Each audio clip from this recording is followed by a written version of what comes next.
ABP माझाच्या बातमीनंतर पैलवान विजय डोईफोडे यांच्यासाठी मदतीचे हात पुढे येऊ लागले। सरकारने देखील या बातमीची दखल घेतली आहे। केंद्रीय राज्यमंत्री मुरलीधर मोहोळ यांनी रुग्णालयात जाऊन डोईफोडेंच्या तब्येतीची विचारपूस केली। सोबतच डोईफोडेंवर उपचार करणाऱ्या डॉक्टरांशी देखील मोहोळ यांनी चर्चा केली। तर भाजप आमदार पंकजा मुंडेंनी त्यांना मदत केली आहे। पंकजा मुंडेंनी विजय डोईफोडेच्या उपचारासाठी 1.5 लाखांची मदत केली आहे।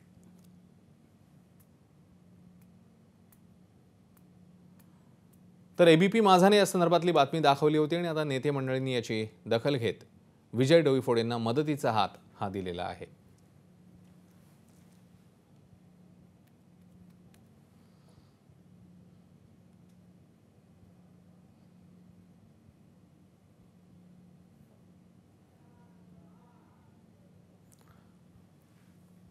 तर एकीकडे केंद्रीय मंत्री पोहोचले त्यांच्या प्रकृतीची विचारपूस करण्यासाठी, तर दुसरीकडे पंकजा मुंडे यांच्याकडून त्यांना 1.5 लाखांची मदत ही जाहीर झाली आहे।